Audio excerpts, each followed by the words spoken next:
Sebelum lanjut ke materi, bantu support aku ya dengan cara subscribe channel ini.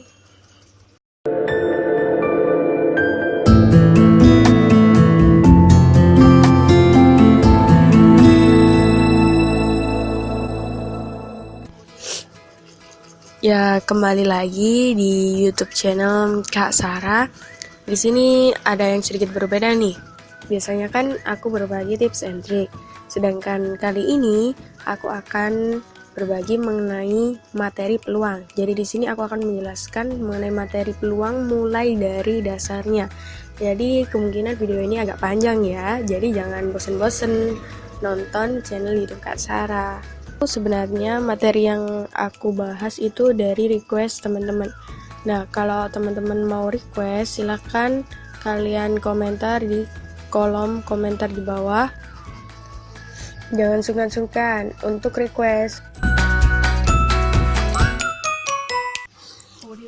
Pada video kali ini adalah materi mengenai peluang. Peluang itu sendiri bisa disebut dengan suatu kemungkinan. Nah, dalam kehidupan sehari-hari, di setiap suatu percobaan pasti ada suatu peluang atau kemungkinan-kemungkinan yang akan terjadi. Kemudian sebelum masuk ke rumus-rumus yang ada dalam peluang, kalian harus mengetahui istilah-istilah yang ada dalam peluang. Yang pertama adalah ruang sampel. Ruang sampel itu sendiri bisa disebut dengan ruang contoh. Sampel artinya contoh. Nah, pengertiannya adalah himpunan dari semua hasil yang mungkin muncul pada suatu percobaan. Nah, maksudnya gimana nih Kak? Maksudnya, kalau ada suatu percobaan, maka semua himpunannya kamu tulis tanpa terkecuali. Nah, aku kasih contoh ya. Percobaan pelemparan sebuah dadu. Nah, dadu terdiri dari 1, 2, 3, 4, 5, 6. Kan ada titik atau matanya sebanyak angka 6. Ada angka 1, angka 2, angka 3, angka 4, angka 5 sampai angka 6. Jadi, ruang sampelnya ditulis semua tanpa terkecuali. Jadi ditulis ruang sampel dari himpunan semua hasil yang mungkin dari percobaan pelemparan sebuah dadu adalah 1, 2, 3, 4, 5, 6.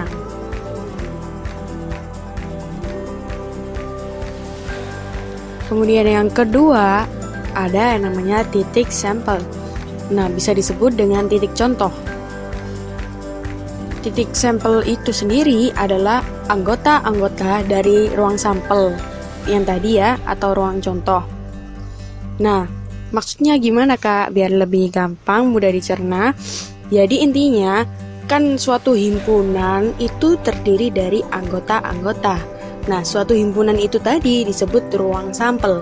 Sedangkan anggota-anggotanya itu adalah titik sampel. Nah, kita kembali lagi ke contoh soal pada percobaan pelemparan sebuah dadu. Nah, tadi ruang sampel atau suatu himpunannya adalah himpunan 1, 2, 3, 4, 5, 6. Nah, karena dia himpunan, tadi dibatasi oleh kurung kurawat.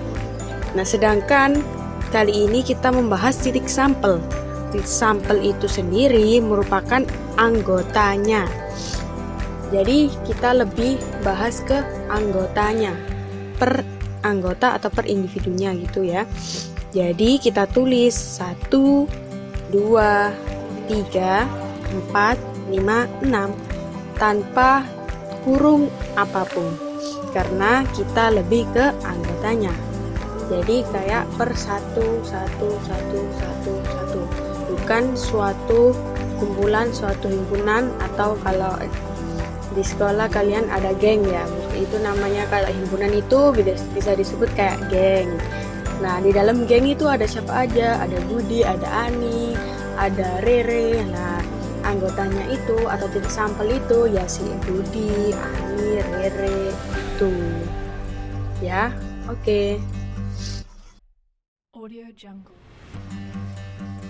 Selanjutnya ada yang namanya kejadian. Nah, kejadian sendiri pengertiannya adalah himpunan bagian dari ruang sampel. Nah, maksudnya gimana, Kak? Nah, dia itu adalah kejadian itu seperti suatu hasil dari percobaan tersebut. Ada berapa kejadian, ada berapa peluang-peluang itu terjadi, seperti itu.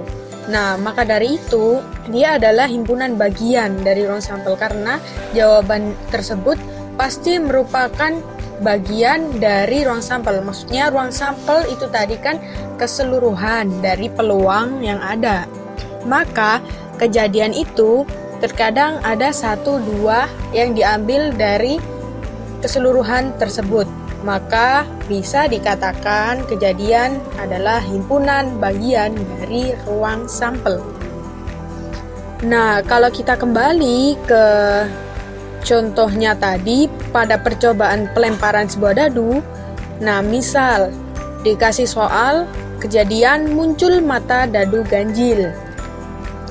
Nah, perlu kalian tahu, angka ganjil itu angka mulai berapa sih? Mulai angka 1, kemudian 3, 5, dan seterusnya. Nah, sedangkan di sini ruang sampelnya tadi kan 1 sampai 6. Maka kita cari nih angka-angka ganjil yang terdapat di ruang sampel, yaitu angka 1, 3, dan 5.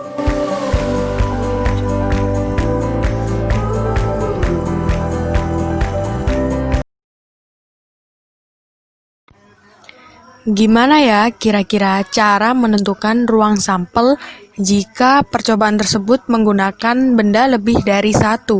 Yuk simak penjelasan berikut ini, jangan di-skip ya.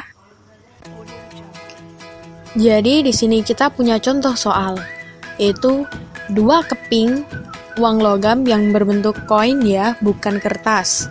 Uang logam koin dilempar bersamaan.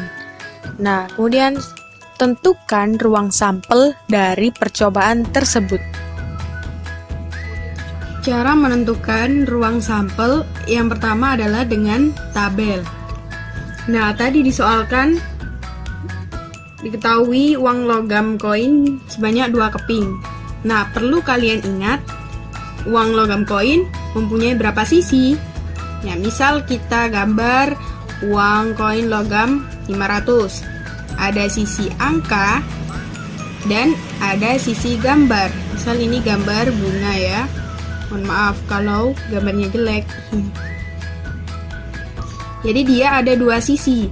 Ada sisi angka, kita simbolkan dengan huruf A, abjad A.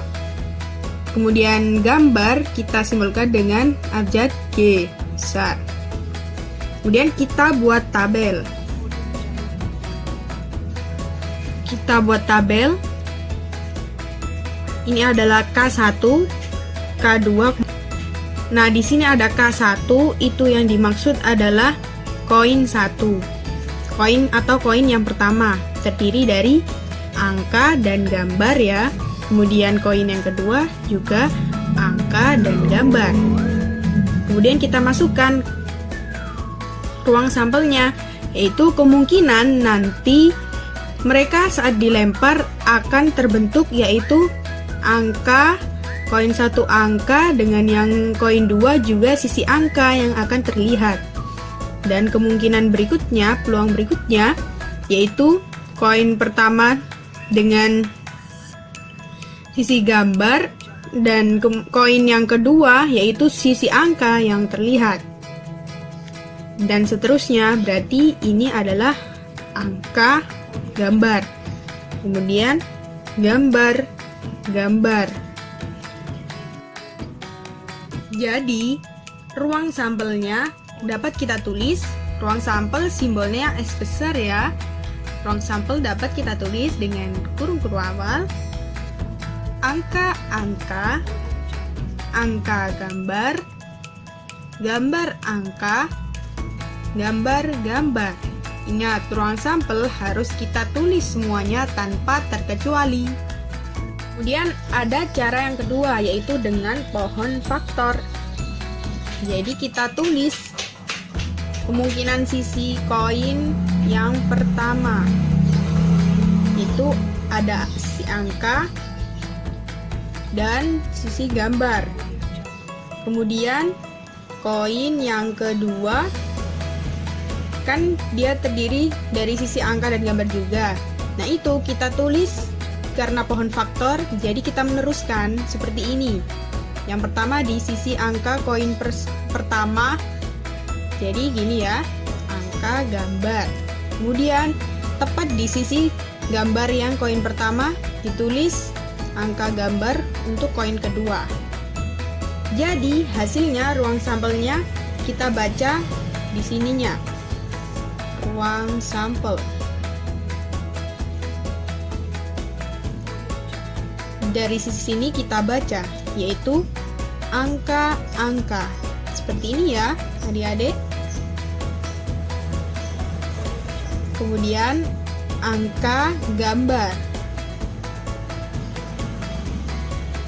Kemudian gambar angka. Dan yang terakhir gambar-gambar. Dan kita tulis seperti tadi ya, ruang sampelnya adalah angka-angka, angka gambar, gambar angka, dan yang terakhir gambar-gambar. Nah, terlihat sama kan jawabannya antara cara yang menggunakan tabel dengan cara yang menggunakan pohon faktor. Bisa kalian pahami ya? Sampai sini dulu ya. Untuk rumus-rumus peluang nanti akan kakak jelaskan di materi peluang part 2. Jadi jangan lupa nonton yang part 2 ya. Sampai jumpa.